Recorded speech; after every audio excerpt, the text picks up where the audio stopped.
밀리터리 사이언스의 신묘한 만남 본게임. 자, 오늘도 본 내용으로 곧장 진격해보도록 하겠습니다. 안녕하세요. 저희는 본게임의 MS입니다. 자, 그러면 오늘의 주제 영상을 통해서 먼저 확인하겠습니다.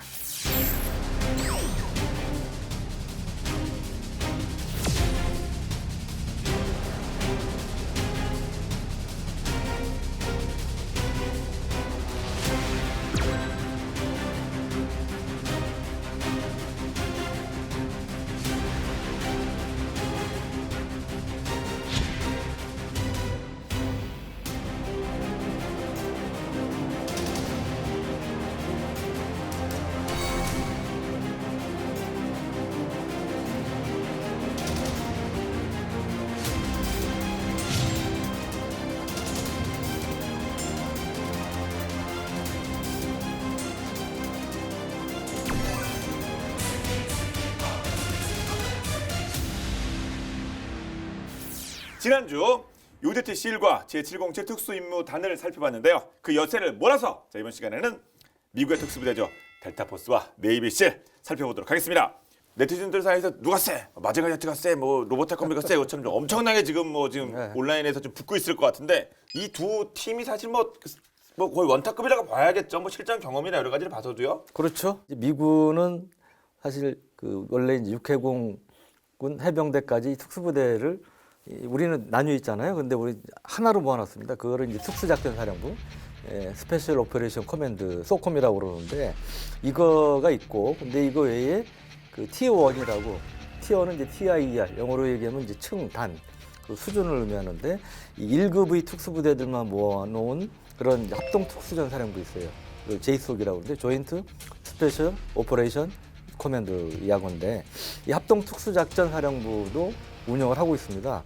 근데 이 합동 특수작전사령부의 양대 축이 오늘의 주제인 델타포스하고 네이비실 중에도 최정예인 대북으로예요.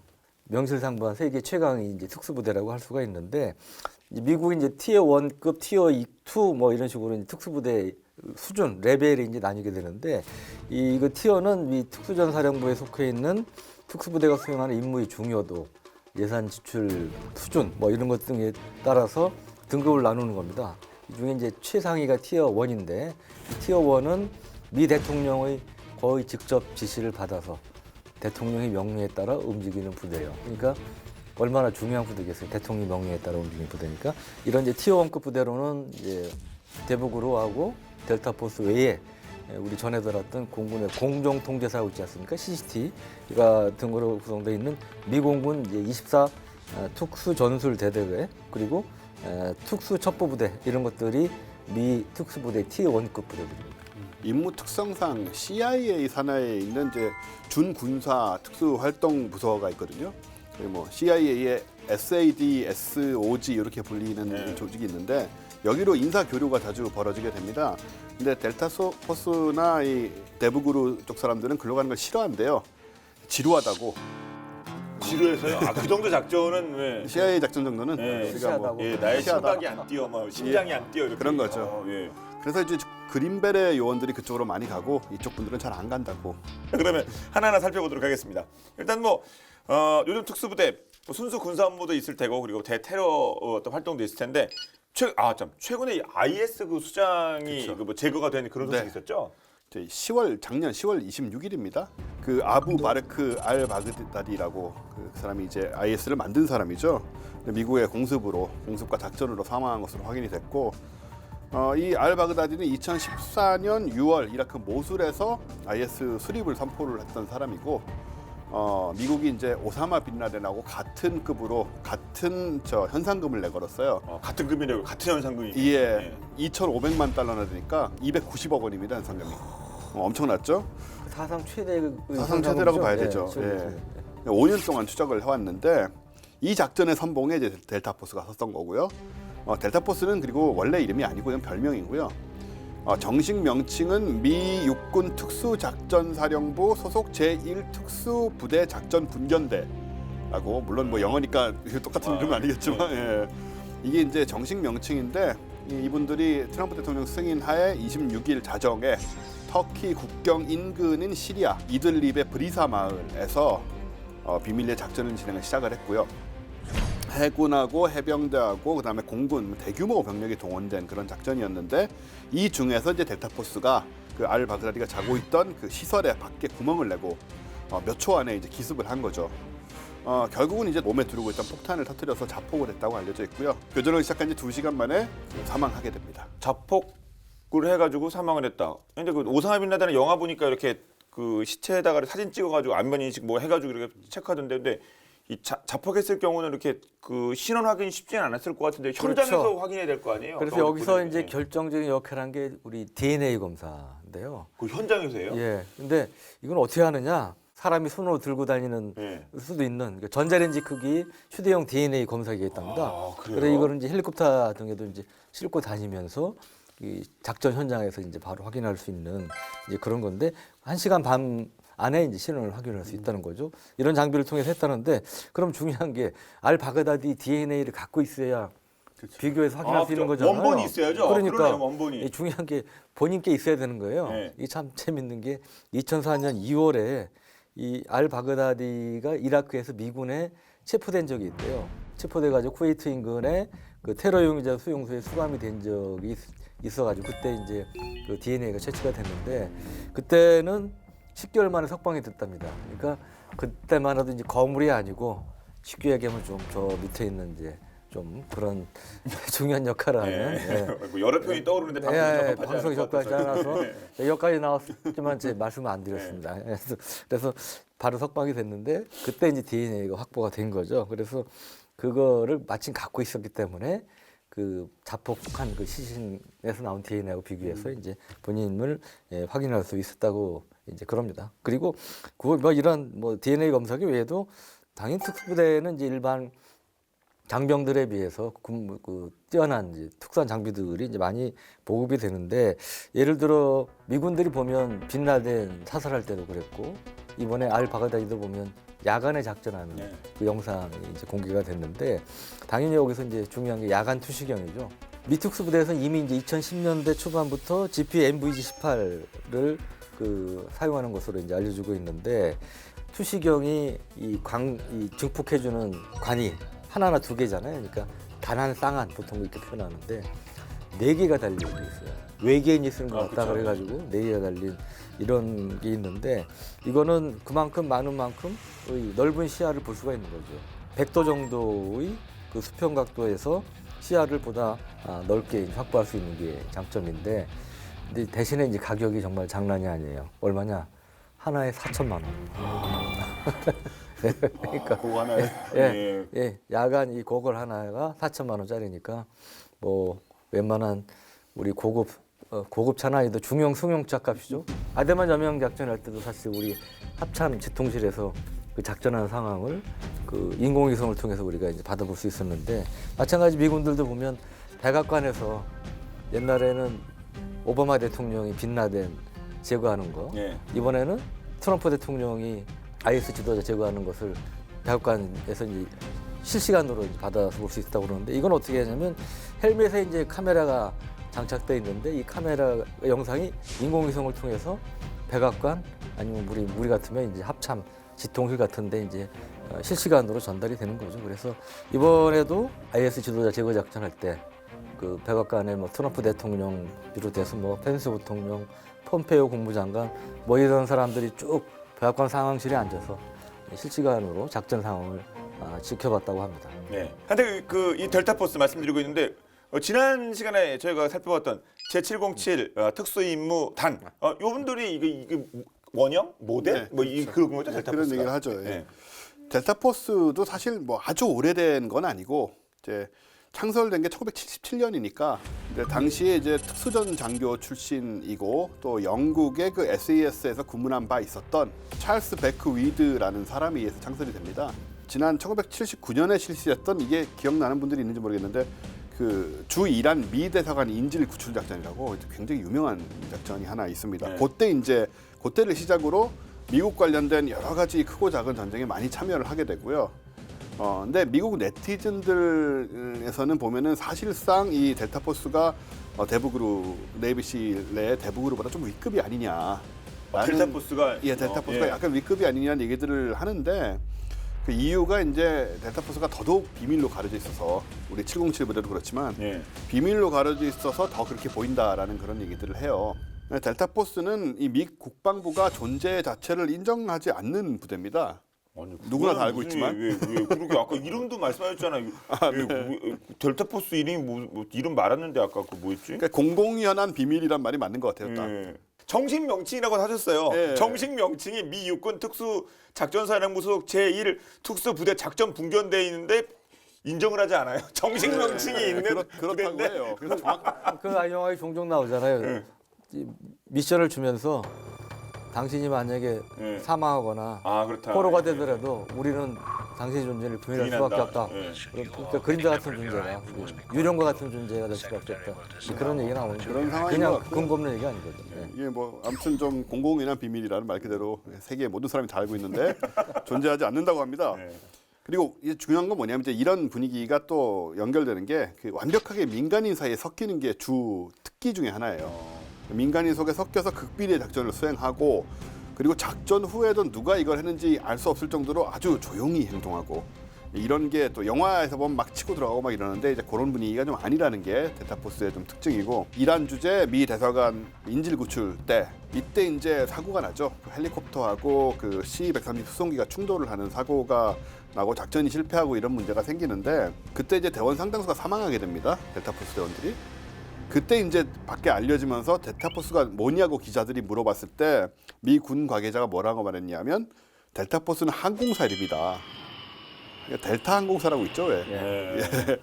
이런 식으로 말할 정도로 비밀스러운 존재였다. 아니면 지금은 다 뭐 어느 정도 알고 있지만 그때는 더더욱이나 그랬나 봐요. 여기 보시면은 이 앞에 두 분하고 뒤에 두 분이 분위기가 좀 다릅니다.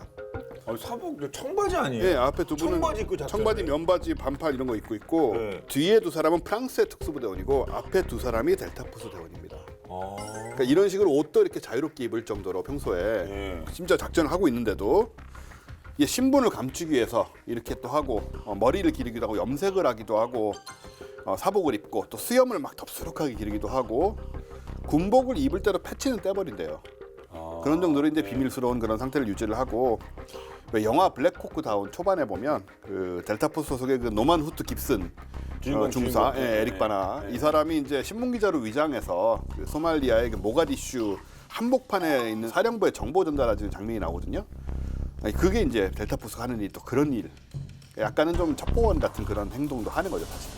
예. 사실 대북으로 네이비실 영화가 많이 나와서 그렇지 델타포스 영화는 꽤 오래된 거 하나밖에 기억이 안 나거든요. 언제 옛날에 예, 거죠? 청노리스 아, 맞아. 청노리스 형이 80년대 초인가 뭐 아주 어렸을 때 봤어요. 진짜 오래됐거든요. 내가 청노리스 예. 형이. 예. 그때 태권도 하시는 그쵸 분. 그때 뭐 이렇게 때리고 주먹으로 막 좀 약간 청노리스 그 무술도 살려고 해야 되니까 예, 지금 생각해 보면 실제 델타포스의 작전과는 좀 많이 다른 분위기가 아니었을까 생각이 드네요. 그죠. 그 형님은 정면 승부였어요. 예, 무조건 막 치고 들어가고 다 때려 막 주먹으로 때리고 발로 차고 승부였습니다. 그리고 저 웬만큼 맞아도 쓰러지거나 그러지 않죠. 그렇습니다. 요즘 요즘 또 갔나 저 스티븐 시갈 비슷한 예. 인상이죠. 시갈 형님도 예, 웬만하면 맞아도 웬만큼 맞아도 안 쓰러지잖아요. 그쵸. 총 맞아도 안 쓰러지고 시갈 형님은 뭐 이런 식으로 많이 할 것 같은데. 목 이렇게 팍 끄어버리는 맞아요. 그쵸. 네.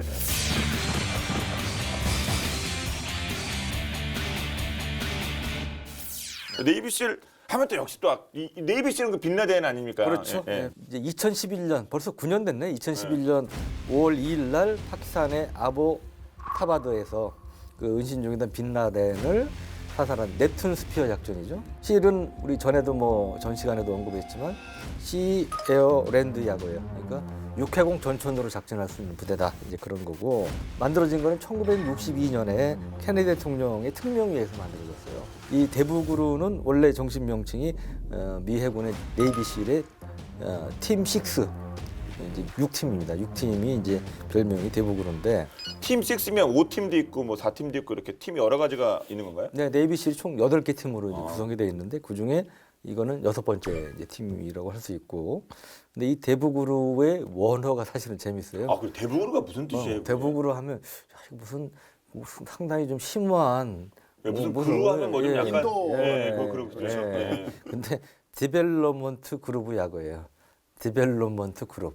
쉽게 발전하는 그룹? 개발단. 쉽게 무슨 개발단. 개발단? 예. 개발단의 약어라고 볼 수가 있고. 예. 그러니까 이것도 이제 유장 명칭인 거죠. 그러니까 정식 명칭은 그 미 해군 특수전 연구개발단이에요. 연구 개발. 예, 그런데 나가도 오사마 빅날도 잡고 뭐 NSWDG. 예? R&D 하는데 R&D. R&D 연구 연구 개발하시는 분들이 그럼 우리 707도 이름 바꿔야겠네. 707 대테러 연구 개발단 이런 식으로 우리에게 뭐 거의 학회 뭐 모임 연구 개발 모임. 그러니까 하여튼 팀 6가 그래 1987년에 이 대북으로 이제 재창설돼서 네. 지금까지 이제 그 명칭으로 활용이 되고 있는데 내비실 중에도 최정예다 보니까 뭐 적 지휘부 제거라든지 이런 이제 미 대통령의 특명을 실행하는 이제 그러한 이제 아까 얘기한 티어 1급 최상위급 부대고요. 30분 만에 이제 빈라덴을 사살하고 주요자들을 회수하는 데 이제 성공을 했죠. 그래서 사실은 2001년도 9.11 이후에 그러니까 거의 10년 만에 이 9.11 테러에 대응하는 미국의 대테러 전쟁의 거의 종지부를 찍었다고 이제 볼 수가 있는 것이고요. 이 대북으로가 속했던 TF-121팀이 사담 후세인 체포 작전에도 공로를 세웠다고 그래요. 그러니까 미국의 대테러 작전에서는 상당히 큰 역할을 했다고 볼 수가 있고 아까 원쌤 말씀하신 대북으로하고 네이비실 중에 누가 세냐고 물으신다면 그것도 참 어려운 질문인데 사실은 델타포스는 청 노리스 형님 이후에 별로 영화라든지 이런데 별로 그렇게 부각된 게 없어요. 근데 네비실은 끊임없이 지금도 영화라든지 뭐 책도 나오고 그러면서 이제 사람들의 관심이 대상이 되고 있죠. 자 그러면 본격적으로 누가 더 강한지 한번 조사 들어가 보도록 하겠습니다. 선발 조건 기준 엄청 까다롭겠죠. 역시 일단 델타포스는 통상 5년 이상의 군 경력자 중에서 제75 레인저 연대 그린베레 등 주로 이제 육군의 특수부대 출신들을 먼저 선발합니다. 보병부대, 주방위군, 해안경비대 이런 뭐 다양한 특수부대에서도 선발을 하고 현재는 미 해병대 포스리컨 출신하고 대북으로 출신자도 델타포스에 들어오는. 투탑인데 대북으로에서도 델타포스로 지원을 하는 거네요. 그러면 예, 그런 사람들이 있습니다. 확인이 됐습니다. 그렇군요. 대북으로 출신들이 온다라는 것만 봐도 벌써 예. 델타포스의 어떤 그 대단함을 확인할 수 있지 않나. 그러게 이거 뭐 딱딱딱 떨어지는데요. 예. 세계적으로 한가닥하는 특수부대 원들을 또 불러 모으는 이제 정예부대다 이렇게 얘기할 수가 있다고 보고요. 기존의 실팀 요원들은 보통 이제 20대 이렇게 좀 혈기방장한 20대들이라면 이 델타포스는 30대 중반이 대부분이에요. 이미 이제 한번 하고 다시 온 거기 때문에 예. 굉장히 노련한 그런 30대 중반들이 많습니다. 투탑도 5년 이상 뭐 이렇게 군 그렇죠. 경력이에요. 저도 딴 건 모르겠는데 5년이 안 돼갖고 2년 4개월 해갖고 나는 안 되겠다. 예. 그러면 C는 어떻습니까? 네비실은 네. 이제 8주간의 기초훈련을 하고요. 그리고 24주간 수중 파괴 훈련, 28주간 적성 훈련 등을 포함해서 총 30개월에 걸친 훈련합니다. 그러니까 2년 6개월. 훈련만 C를 되는 훈련만 한 2년 반이에요, 30개월이요. 그러니까 우리 얘기하면 거의 장교 복무 기간이에요. 네, 저는 28개월 했거든요. 그 현역으로는 뭐 사전에 학교에서 교육받은 거 빼고 28개월인데 무지하게 길거든요. 병 복무 기간은 훨씬 능가하고 요즘은 18개월인데 18개월이니까 그러니까 와 30개월 훈련을 받아요. 그러니까 뭐 30개월 동안 뭐 잠수 기술, 생존술, 특수운전술 뭐 이런 온갖 훈련을 통과를 해야 되고요. 기본적으로 미국 시민권을 가진 만 18에서 29세 사이 남성들이 대상인데 매년 뭐 거의 한 4만 명 안팎이 지원한대요. 그래서 상당히 많이 지원하는데 실제로 여기서 합격하는 사람은 뭐 20%도 안 되는 거죠. 네. 그리고 대북으로의 경우는 좀 폐쇄적이야. 그러니까 아까 델타포스는 대북으로도 온다고 그랬잖아요. 좀 오픈돼 있는데 대북으로는 네이비실에서만 올 수 있어요. 그러니까 네이비실 중에서만 뽑을 수 있어서 델타포스보다는 좀 폐쇄적이라고 볼 수가 있고 훈련 강도는 또 뭐 이것도 역시 똑같은 질문이겠죠? 델타포스나 대북으로나 뭐 당연히 무기하고 장비들은 최고급이고 훈련도 뭐 근접 전투 훈련 CQB라고 하는데 그리고 인질 구출 등등 뭐 다양한 특수작전 훈련을 하고 있고요. 아무래도 델타포스는 좀 지상 훈련이고 또 대북으로는 해상 훈련에 중점을 두게 되겠죠. 말씀드렸다시피 델타포스는 이제 여러 부대에서 모였기 때문에 그래서 부대별 이제 문화가 다르고 훈련 배경이 다 다르지 않습니까?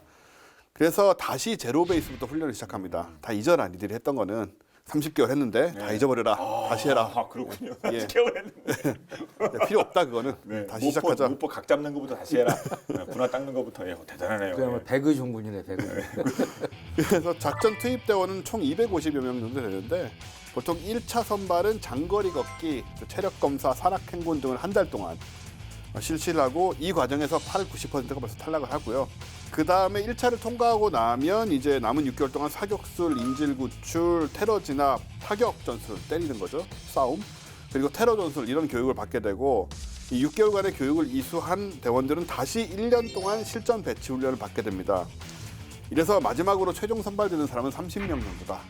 거의 뭐 다 떨어진다고 보시면 되고 그리고 대원 전원이 기본적으로 2, 3개 언어를 구사할 수 있어야 되고요.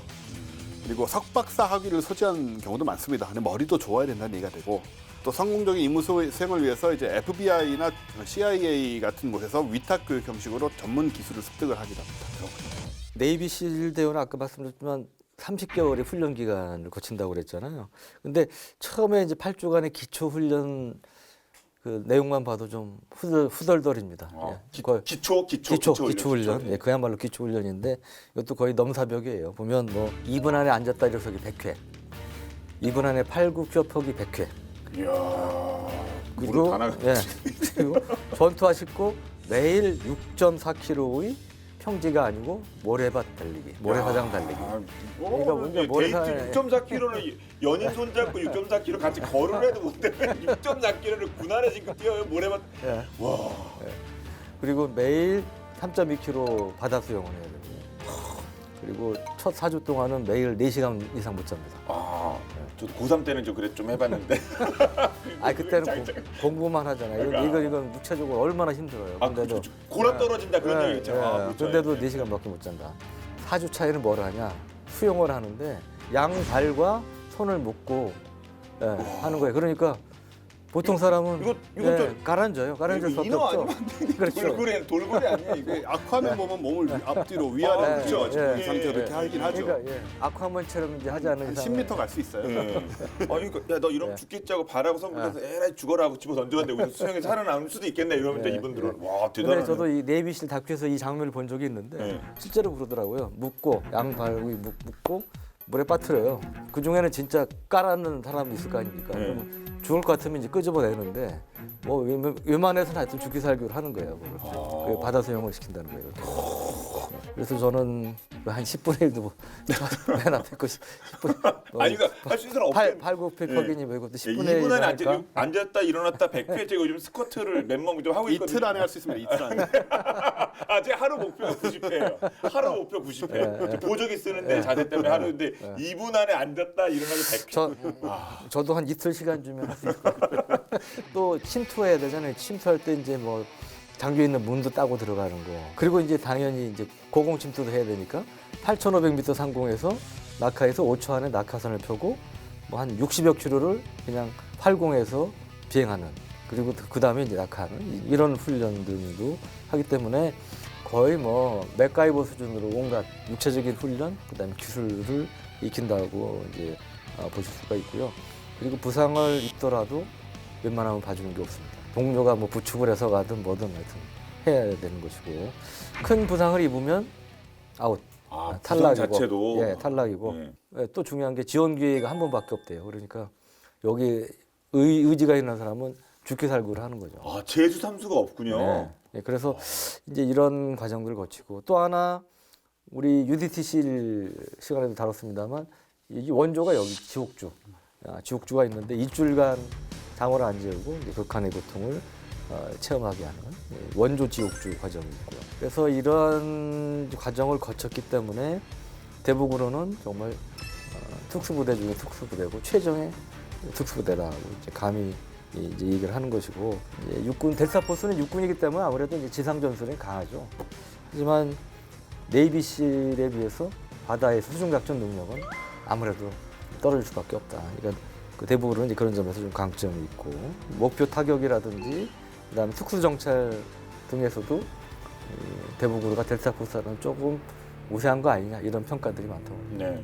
이에 대해서는 어떻게 생각하세요? 갑자기 얘기가 이렇게 나가버리네요. 지옥주 얘기하시다가. 도발을. 뭐 그런 얘기가 당연히 이제 있겠죠. 바다 쪽이고 하니까. 근데 이제 특수전 전문가들하고 군사 전문지들의 지적을 종합하면 어떤 부분이 있냐면 두 부대의 가장 큰 차이는 문화적 차이다. 델타포스는 이제 경력자들이잖아요. 네. 그리고 나이도 30대 중반이고 하다 보니까 다양성과 원숙미, 한마디로 철이 든 사람들이다. 고 대북으로 6팀 같은 경우에는 좀 어려서 좀 철이 없지 않느냐. 이 철이 없다는 말은 제가 쓰는 표현입니다만은 예, 이런 얘기가 있습니다. 그래서 실 6팀 요원들은 이제 기질적으로 이제 나이가 어리다 보니까는 이제 좀 그런 어떤 행동이 있냐면은 우쭐대거나 과시 성향을 보이는 그런 성향들이 있다고 얘기를 하고요. 그런 것들도 있고. 그 점은 인정. 예. 근데 한편으로 델타포스 요원들은 이제 스님이라는 별명이 붙을 정도로 특수부대임에도 불구하고 좀 조용하고 과시감이 없고 그런 이제 좀 점잖다라는 이런 이제 얘기들을 하고요. 대북으로는 좀 지나치게 대원들 사진이 많이 공개가 돼 있고요. 근데 물론 얼굴은 가립니다만은 이제 여러 가지 사진들이 많이 나오기 때문에 대한민국의 이제 매니아들이 이 대북으로 대원들의 개인 장비를 완벽하게 모을 정도로 이 사제 물건 포함해서 다 공개가 될 정도로 이제 흔한 그런 모습을 좀 보이고 있다 해서 문제가 있지 않느냐. 개인적으로 저는 좀 이건 아니지 않느냐는 생각을 하게 되는데 2011년 영화 중에 액터 오브 밸러라는 그 영화가 있는데 요게 이제 네이비실의 그 대테러 진압 작전을 액션을 그리고 있는 영화거든요. 근데 영화 속 주인공인 로르케 중이하고 주요 배역이 전부 현역 네이비실 대원들이라고 합니다. 네.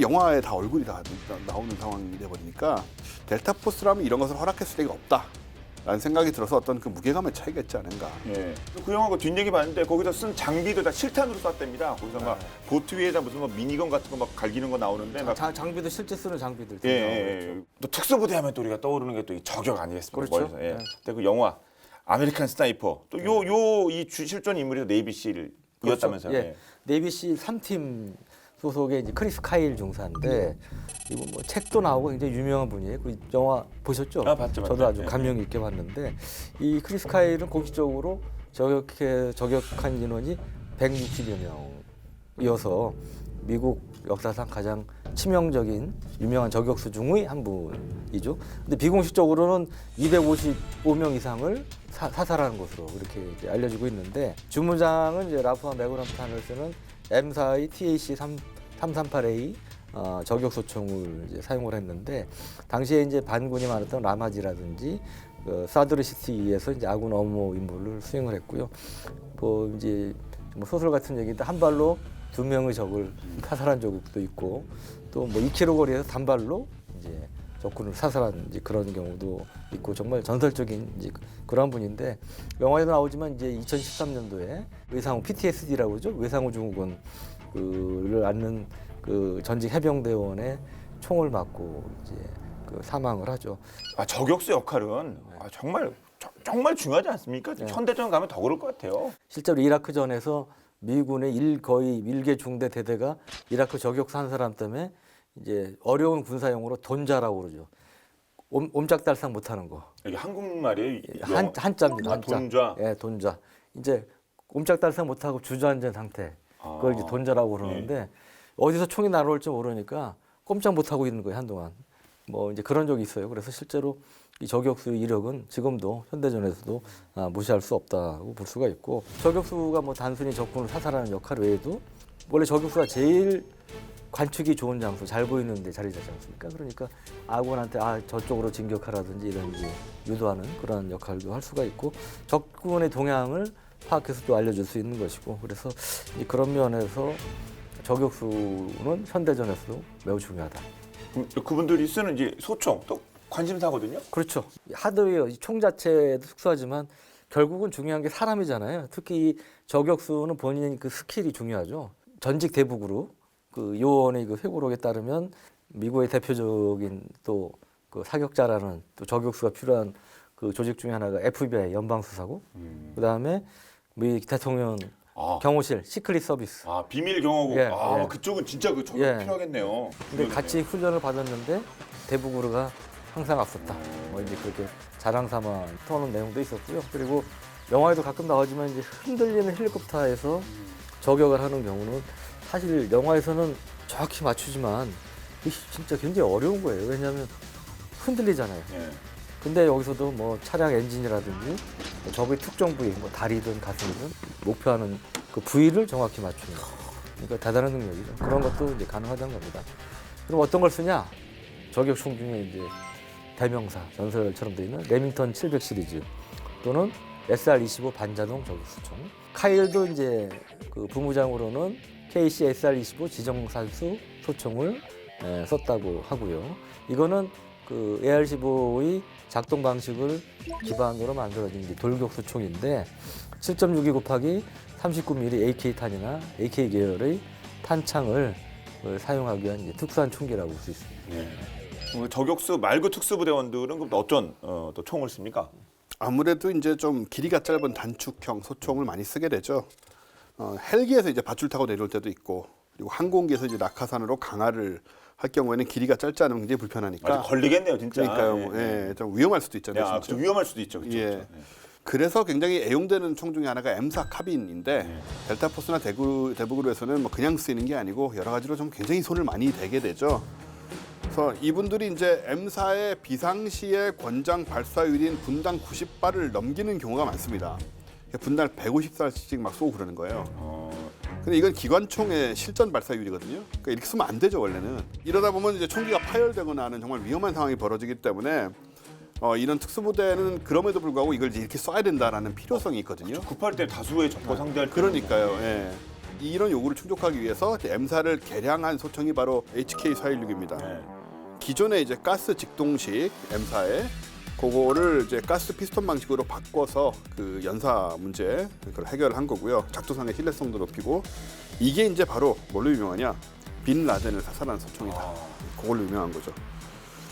이걸로 데브그루의 오퍼레이터인 로버트 오닐 상사가 이제 빈 라덴의 머리에 두 발을 쏴서 이제 확인 사살하고 그 다음에 이 총이 이제 인기가 굉장히 높아집니다. 그 일로 인해서 그래서 이제 대부분의 특수부대에서 또 애용하는 총기가 되었고 영국 이제 SAS에서도 도입을 했고 미국의 티어1 부대하고 활발히 협조하는 폴란드의 특수부대 그롬이라고 하는 부대도 채용을 했고 그다음에 프랑스, 호주의 뭐 특수전사령부, 네덜란드의 KCT 등등 그리고 대한민국에서도 HK416을 지금 특수부대들이 운용을 하고 있습니다. 해군의 UDT 시리 아덴만 여명대 때 사용한 총도 이 총이고 우리 군에서 이제 그 당시에 그때 이제 실전 사용 첫 기록을 한 거죠. 일반 부대는 권총은 이제 장교한테 지급이 되잖아요. 근데 특수부대들은 대부분 모든 대원에게 다 권총을 지급을 하고 있고 델타포스나 대북으로가 비밀 임무에서 애용해온 권총들은 우리 잘 아는 글록 19. 이 글록 19는 조그맣지 않습니까? 그래서 몸에 숨기기가 좋고 조그만데도 불구하고 총열 길이는 또 4인치나 되기 때문에 사격 정확도는 높거든요. 그래서 이제 또 장탄수는 15발이나 되고 그래서 아무래도 이제 특수 임무를 띈 사람들이 쓰기엔 정말 좋은 총이고 그래서 지금 우수한 제식 총기로 특수부대용으로 평가를 받고 있죠. 자, 델타포스 대북을 포함해서 미국은 세계에서 가장 많은 특수부대를 이제 운영하고 있는데요. 근데 2차 세계대전 때도 당연히 특수부대를 운영하지 않았겠습니까? 그런데 우리가 미처 몰랐던 미국의 아주 스페셜한 특수부대가 있다고 합니다. 어떤 내용일지 본방 야세에서 준비했습니다. 보시죠.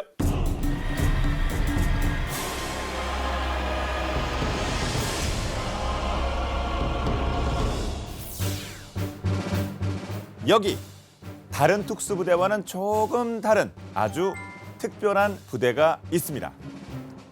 신출 귀몰, 유령같이 갑자기 나타났다 사라지기도 하고 40톤짜리 탱크를 맨손으로 들었다 놨다 하는 기상천외한 힘을 가진 부대인데요. 과연 이 부대의 정체는 무엇일까요?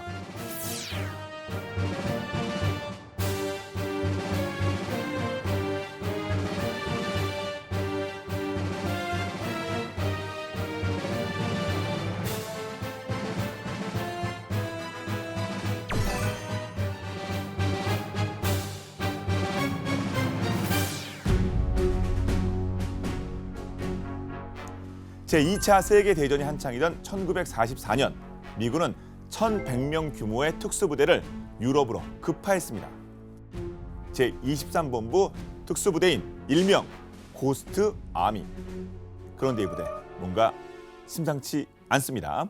먼저 이들의 임무는 기밀 중에서도 1급 기밀이어서 아군조차 그들의 존재를 거의 몰랐다고 하는데요. 특이한 점은 또 있습니다. 부대원 대다수가 군인이 아니고 무장도 총이나 전차 같은 무기가 아니었는데요. 고스트 아미의 부대원들은 대부분 화가, 배우, 무대 디자이너, 통신사, 엔지니어들이었고 무기가 아닌 붓, 풍선, 스피커 등으로 싸웠습니다. 이들의 임무는 단 하나, 아군뿐만 아니라 독일군까지 완벽하게 속이는 것. 어느 날 미군 병사는 불가사의한 장면을 목격하고 충격에 빠지는데요. 고스트 아미 부대원 4명이 M4 셔먼 전차를 한 귀퉁이씩 잡고 번쩍 들어올린 것. 게다가 이들이 가져온 자루에는 각각 전차가 한 대씩 들어 있었는데요. 모두 곰으로 만든 가짜였죠. 뿐만 아니라 고스트 아미는 전장 속에 인형을 배치해 군인이 많은 것처럼 보이게 했는데요. 이 가짜 전차들과 병사들은 적을 제대로 속이고 골탕 먹였죠. 독일군들은 숲속에 도열한 가짜 탱크들을 보고 우회하거나 공습 작전을 펴는데 전력을 소모해야 했으니까요.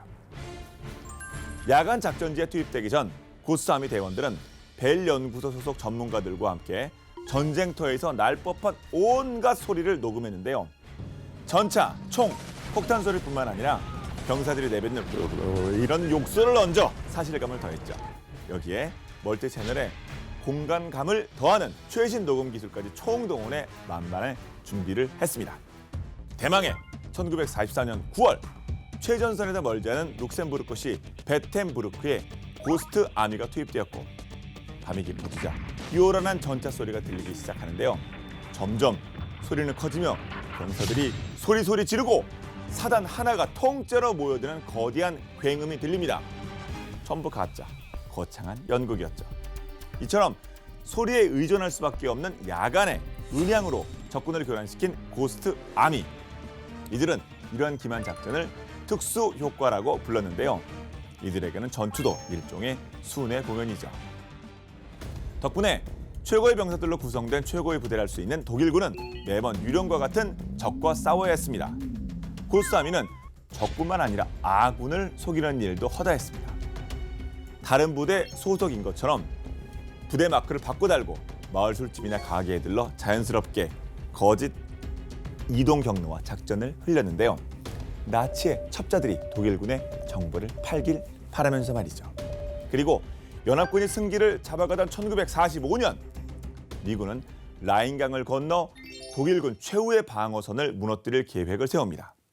그리고 고스트 아미는 이 작전에서 제대로 빛을 발하죠.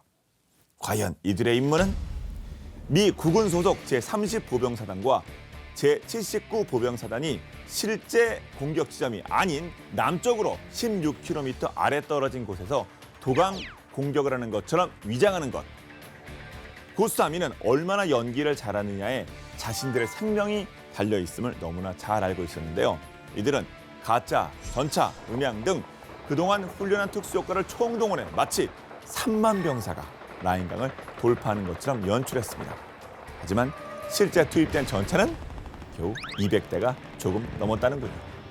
이렇게 고스트 아미의 기만 작전은 대성공을 거두고 미군은 적은 희생으로 라인강을 돌파하고 독일군 최후의 방어선을 무너뜨리는 데 성공하죠. 고스트 아미의 존재는 1996년까지 철저히 기밀로 남았지만 군 지도부는 비밀리에 최고의 찬사를 보냈고 그렇게 전쟁도 끝이 나게 됩니다. 중국의 손자는 그의 병법인 시계 제1편에 전쟁은 속임수라고 정의하는데요. 이탈리아 정치인 마키아벨리는 책략으로 적을 굴복시키는 사람은 무력으로 적을 굴복시키는 사람 못지않게 훌륭하다고 강조하죠. 괴짜들의 창의적인 사기극, 전장 중 펼쳐진 한판의 연극, 전쟁사를 뒤집은 놀라운 전략인 것 같습니다.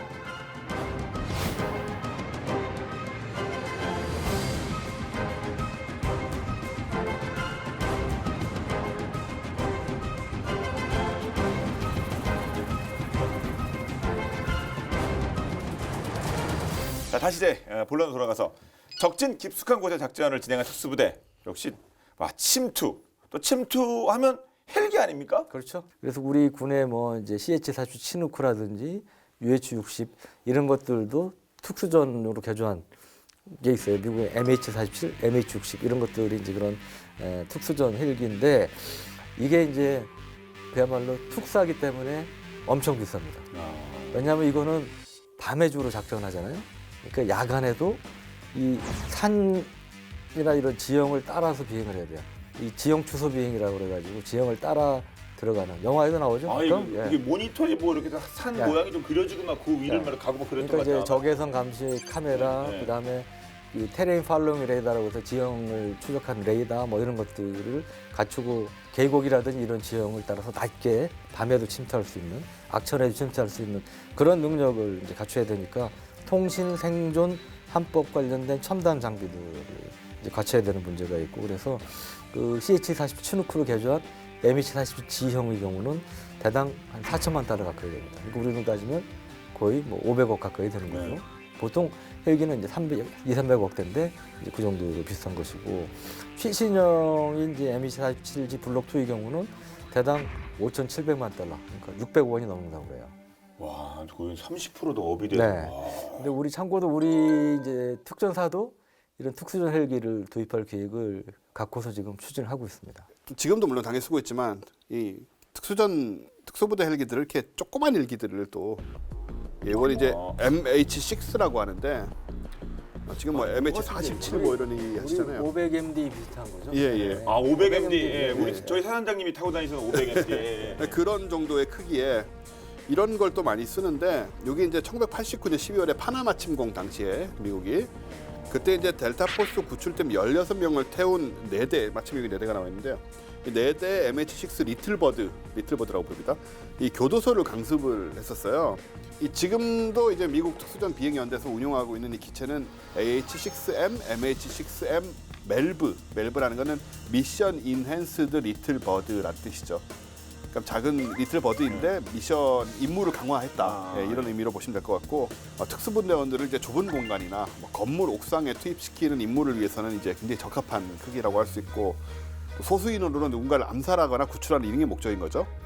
이 리틀버드들은 AN/AAQ-16 그 FLIR, 이건 이제 야간 비행 장비인데, 그래가지고 이제 야간 비행이 다 가능하게 돼 있고, 근데 다기능 디스플레이 뭐 이런 거 장착돼 있지 않습니다. 그래서 이 리틀버드의 조종사들은 계기 비행보다는 이제 시야를 눈으로 보면서 비행을 하게 되고요. 또 AN/ALQ-144A 다방향 적외선 제머를 장치해서 적의 그 대공 미사일의 탐지를 회피할 수 있는 그런 기능을 또 갖고 있어요. 근데 지형 추적 레이더 같은 건 없습니다. 왜냐하면은 기체가 초소형이기 때문에 그런 이런 장비 필요 없이 그냥 낮은 고도로 눈으로 보면서 애들은 잘 들키지 않고 하기 때문에 그냥 그렇게 사용을 하고 있고요.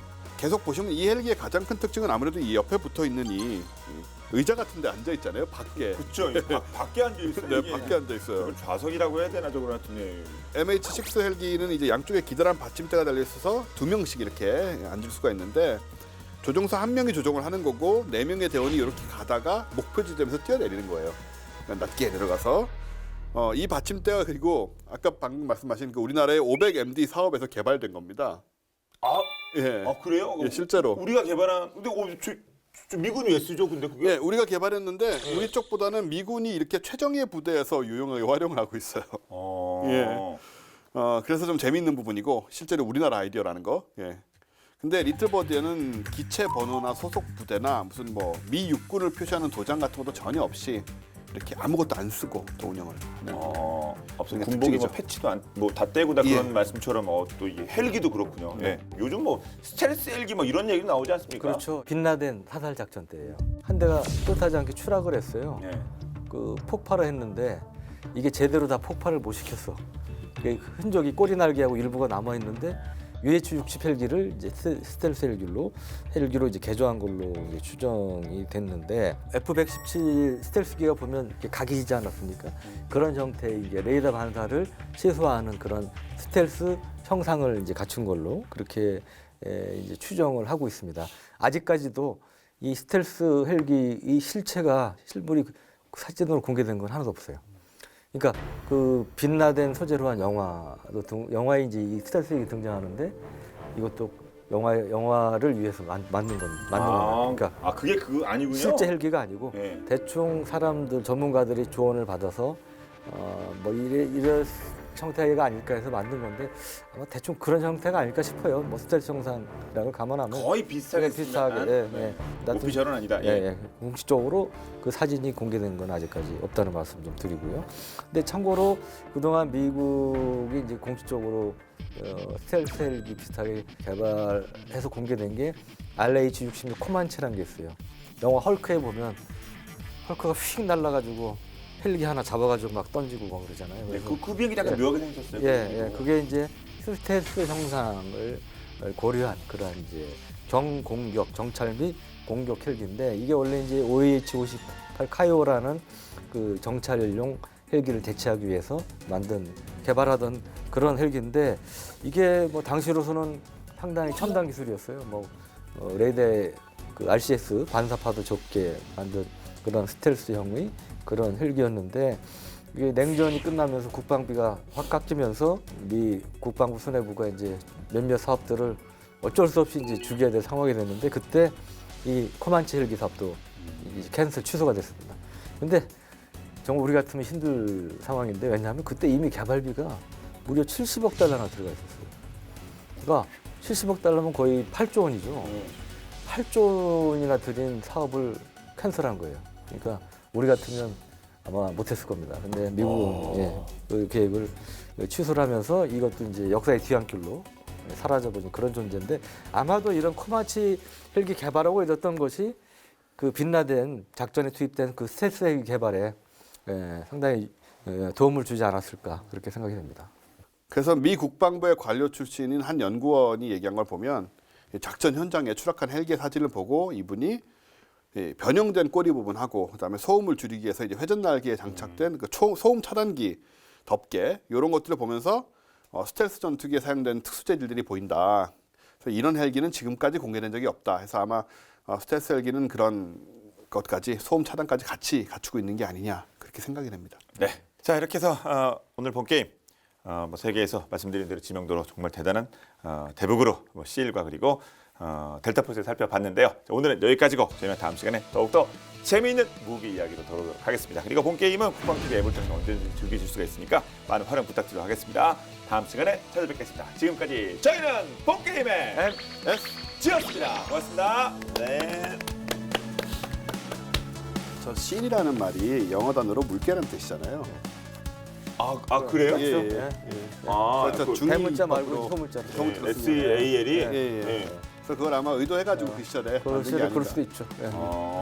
그렇죠. 이렇게 또 약어도 이렇게 뭔가 좀 그럴듯하게 만들려고 미국은 많이들 그렇게 하는데 실은 지금 생각해 보면은 실이 이렇게 뭐 물개가 무서운가 싶긴 하지만 당시 66년도에 만들었으니까 그 당시 관점에서 수영도 잘하고 똑똑하고